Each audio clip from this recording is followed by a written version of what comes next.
Hello everyone, this is Nilesh here once again. In this third part of JDBC tutorial, I'm going to talk about transactions in relational databases. We will also see how to perform the transaction from the JDBC applications as well. Let me first of all tell you that transaction is a set of DML statement executed as a single unit. DML statements over here are insert, update, and delete statement. They are to be executed as a single unit, means either all queries within a transaction should be successful or all queries should be discarded. The partial completion of the transaction queries is not allowed. RDBMS transactions follow ACID properties. ACID property over here are atomicity, consistency, isolation, and durability. Let me tell you a simple classic example of transaction. A typical example is funds transfer from one account to another bank account. For a very simple database, we can have an account table with the account ID and balance. And to transfer the funds, there will be two update queries. First update query to deduct the balance from the first account, and the second update query for adding the balance into the second account. You always want that either both of these queries should be successful or both of these queries should be discarded. This is what atomicity is. Only completing one query out of two update queries is not permitted. The second is consistency. Consistency tells you that at the end of the transaction, database must be in a consistent state. No data should be lost. Data integrity should be maintained. Let us take example that account 1 balance is 10,000, account 2 balance is 20,000, and you are transferring 2,000 rupees from account 1 to account 2.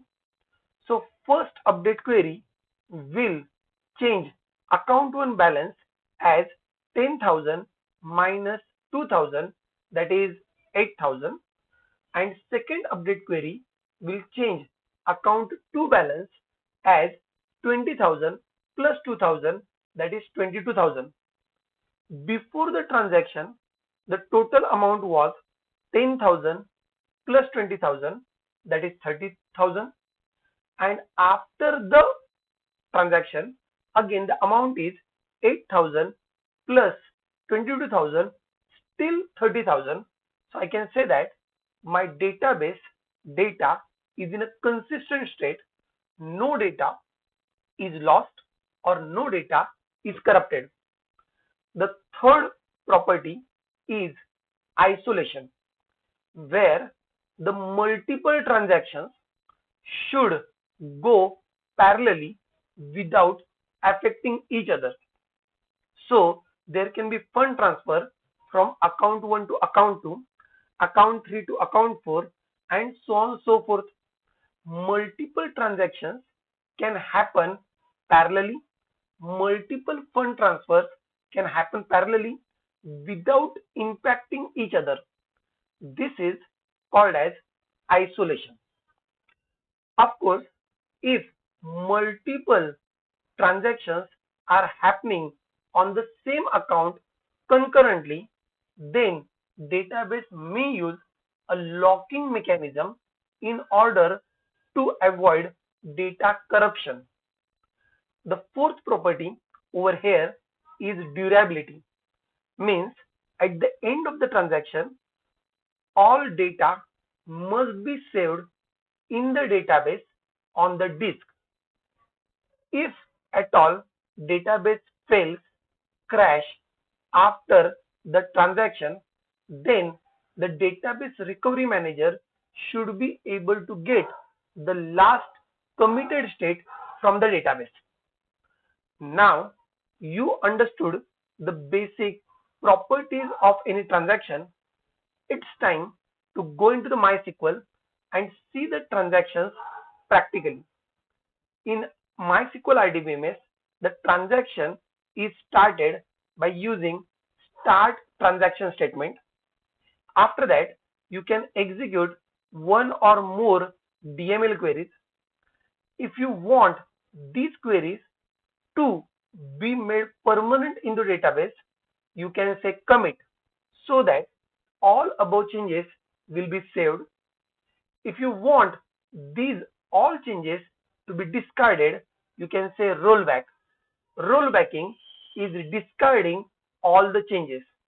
Remember that every transaction started with start transaction will get completed either by commit or by rollback.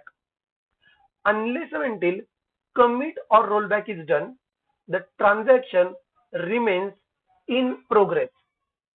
Let us take the same example practically into MySQL. So in MySQL, I had already created a test database. Right now, I'm in a test database with root login. Now, I want to create a new table. The table is accounts table and I want to have my first column as integer. You may specify that as primary key. Next, I want to give it type. I can give some type over here, let's say varchar, and I want to give it balance, which you can give it double or preferably you can give it as a decimal type. Now I want to insert few dummy records into this.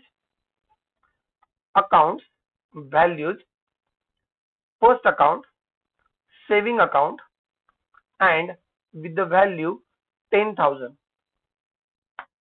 I want to insert another record, the second account with balance 20,000 and the third account with the balance 30,000 and a fourth account with the balance 40,000.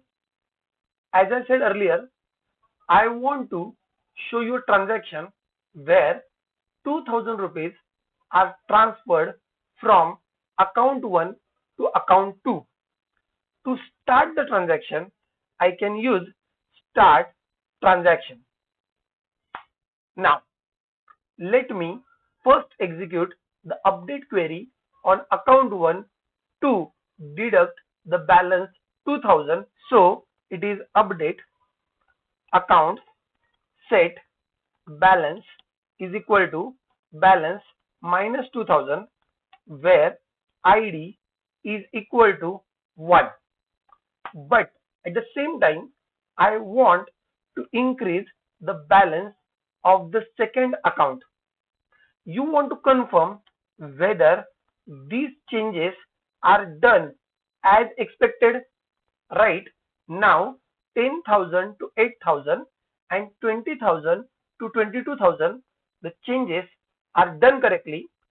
I want to confirm this. I want to make the changes permanent in the database. I said commit. Now the changes are permanent in the database and will be visible to all other clients who are connected to the same database. Let me show you another example where I want to transfer 1,000 rupees from account 3 to account 4. Let me also tell you that in MySQL there is one more way of creating a transaction, and that is through MySQL auto commit variable. That auto commit variable, if it is one which indicates that each and every query is automatically committed into the database. If you want to start a transaction, the other way is set @autocommit is equal to 0. Now you can cross check. Autocommit is 0 means here onwards whichever DML queries are executing, they will be part of transaction. Unless and until commit or rollback is done, those transactions will not be completed. And the moment one transaction is completed, immediately a new transaction will begin. A transaction is started over here. Now I want to execute the query once again, where I want to deduct the balance 1000 from ID 3 and I want to add balance 1000 in account ID 4. You want to cross check whether the changes are done. Look like changes are done, but if you realize that I do not want to make the changes permanent, in that case you may use rollback. Rollback means whatever changes you have done over here, those changes are to be discarded, right? So those changes are now lost. Here you see that you can create the transaction in MySQL either by saying set autocommit 0, or you can start the transaction by saying start transaction. In either case, you should be completing the transaction either by commit, or you should be completing the transaction by saying rollback, where the changes will be discarded. Apart from the basic transaction concept, there is one more concept related to the transaction, and that is called as isolation level. The isolation level, there are 4 important isolation levels. One is read uncommitted. The second one is read committed. The third one is repeatable read, and fourth one is serializable. These are 4 different transaction isolation levels. Read uncommitted means that the changes which are going on during the transaction, the intermediate changes, are also read by the other clients which are connected to that database at the moment. So even if my transaction is in progress, whatever intermediate changes are done in the database, those changes are immediately visible to all other clients. This is read uncommitted, and this problem is also referred as dirty read because these are intermediate value, these are not finalized value. Of course, this transaction isolation level is least expected but gives you much concurrency in the database. The second most commonly used level is read committed, means any changes which are committed within a transaction are immediately visible to all other clients, all other transactions. So at any moment the changes are committed in one transaction, those changes will be seen to all other transactions. In this case, there are chances that within a single transaction, a user may see the different modified values. The modified value after committed done by some other transaction, which is also referred as non-repeatable read problem. The third repeatable read, which ensure that the dirty changes, in progress changes of one transaction are not visible to other. At the same time, within a transaction, you never see the different values of the rows which are already read. However, you may see some new values. You may see some new values added into your transaction and that get modified, which is unexpected because that particular value was committed by some other transaction in between. This is also referred as a phantom read problem. If you do not want any of these problems to occur in your transactions, you should be making it serializable. Serializable do not suffer from any of the problems like dirty read or non-repeatable read or phantom read. However, since the transactions are completely isolated, database take care of appropriate locking mechanism that makes your execution bit slower if so many transactions are running parallelly. Now, as you have understood what is transaction in MySQL and you also understood what is isolation level in MySQL, now it's time to talk about how we can do it through my JDBC application. In a JDBC application, the transaction management is done entirely through java.sql.connection interface. Now, there are three important methods. Set autocommit. Set autocommit by default is true, means every DML query will be immediately committed into the database. You can make set autocommit false in order to begin the transaction. The second method of the connection interface is commit. The commit method indicates that all these changes are to be committed, are to be made permanent in the database. And the third method is rollback, which tells that all the changes done into the transaction has to be rolled back, has to be discarded. Typically, the transaction code is written like this, where we can start a transaction, we can execute one or more DML queries. If everything goes successful, then we can commit the transaction, and if anything fails or anything goes unexpected, then you can discard the changes. Now, if you have understood the overview how we can do it in JDBC application, it's time to go back to the Eclipse and start doing it practically.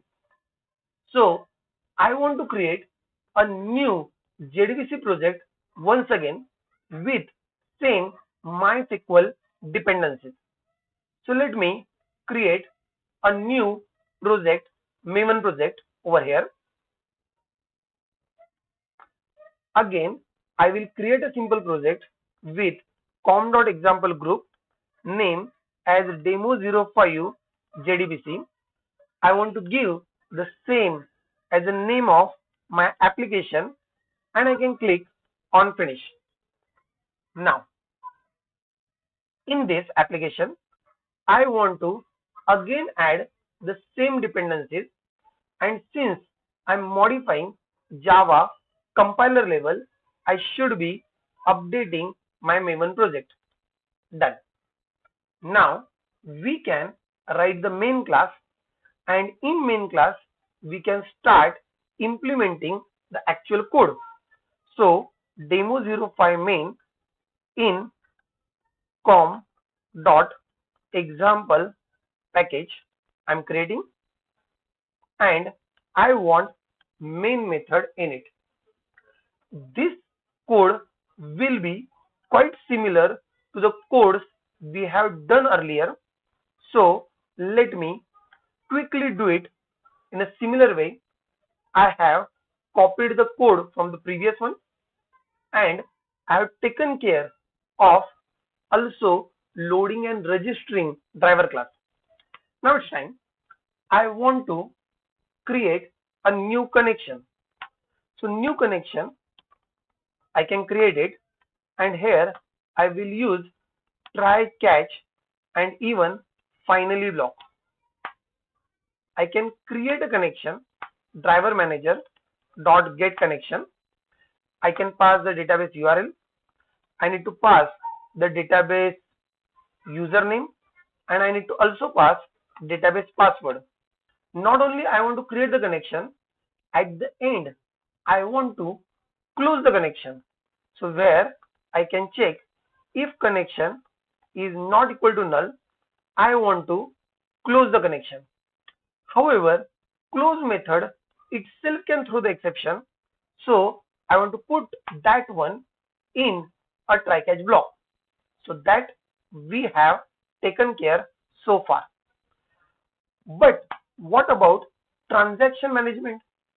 To begin the transaction, we can use connection dot set auto commit false. This is how the transaction will be started, and at the end I want to commit this transaction. In case of any failure, exception will be thrown, and there I want to roll back the transaction. Of course, with precaution that connection is not equal to null. This rollback method can throw the exception, so I want to put it in try catch block once again. Now this is where my basic code is ready. The basic skeleton is ready. As I said earlier, if you want to set the isolation level, that we can do it by method set transaction isolation, and there we can try to pass the different isolation levels like read uncommitted, read committed, repeatable read, or serializable. Obviously, I do not want to set any isolation level. Default isolation level is quite good for me. You can take the values from the user by using the scanner. So scanner is equal to new scanner, and I want to take the values from system.in. Let me ask user few things. First, how much amount I want to transfer, and this I can do it by simply double amount where it is next double. I want to ask user from which account, so enter from account, and let me take the account ID, which is of course a integer, and the next one I want to take it to which account I want to transfer. So it is ID 2, and this is enter to account. Now once things are ready, I want to use prepared statement as a standard way of writing and executing the parameterized queries. So first of all, let me create the SQL statement. Update accounts set balance is equal to balance minus amount to be given over here, where the ID is equal to the from ID is to be given over here. This statement has to be created with connection dot prepare statement, where you pass the SQL and the prepare statement object is available with you. This statement, before you execute, you need to set the first question mark is a double value, which is amount, and the second question mark is going to be the integer value, which is ID 1. Please make a note that the first question mark over here is going to be the amount, and second question mark over here is going to be the from account ID. Of course, the query will be executed when I say statement dot execute update, and but expected I want to get the count is equal to 1 because I'm only deducting balance from a single account.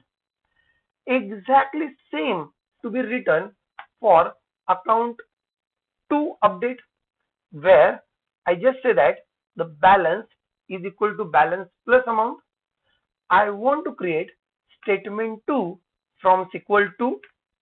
I want to set the amount and I want to set it to account 2, and I want to get count 2 over here. As I said, it is very much expected that in both the queries only single account get updated. Let me cross check it. If account 1 is not equal to 1, or this account 2 query count is not equal to 1, if any one of that is not 1, it means that this query is not executed as expected. Better I will throw the exception, and I'm throwing the exception saying that this transaction is unexpected or invalid fund transfer. Let me also add a message over here indicating that this transaction is successful. So transfer is successful. All right. Now let me run my application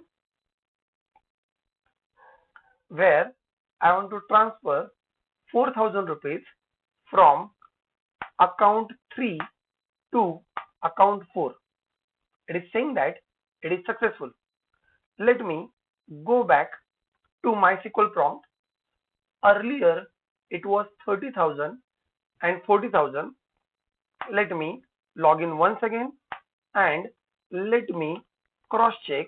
Now the new values are 26,000 and 44,000. Look like this transaction is done perfectly.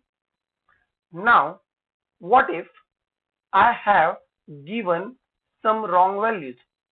Suppose I want to transfer amount 10,000 from account number 4 to account number 5. You know that in my database 5 doesn't exist.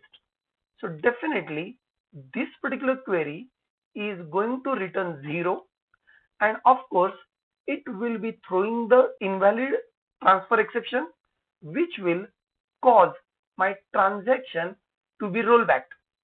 So I just done that. So here the invalid transfer exception is printed and now it is rollback. Now even if the first query was done well, due to rollback my both queries they are discarded, and in this particular case the changes are not reflected in the database. Now this was a very simple demo of how the transactions are done in JDBC.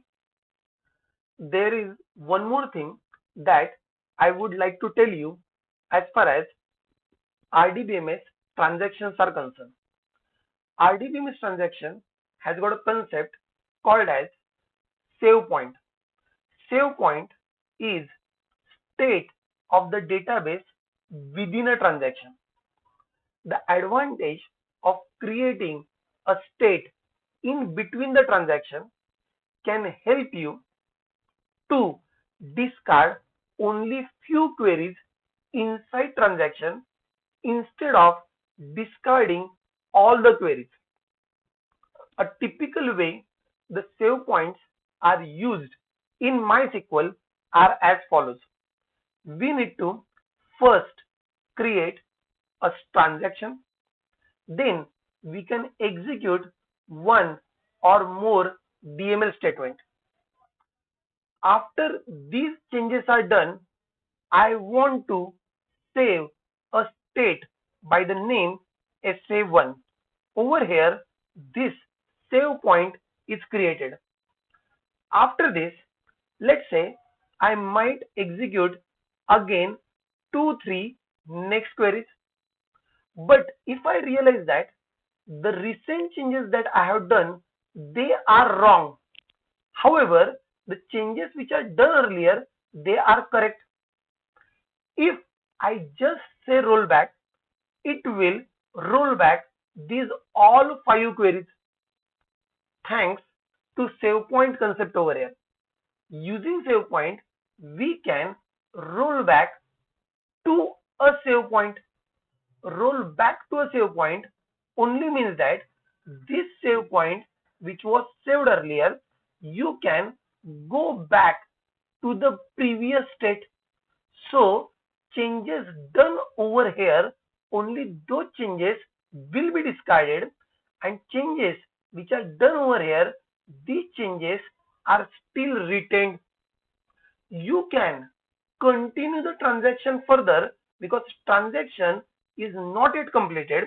You can again have few more DML queries over here, and at the end when I say commit, now these changes over here and these changes which are done over here, these changes are committed. Please note that only the changes in between, they are discarded. Remember a very basic rule: whenever you are roll back to a save point, it will not complete the transaction.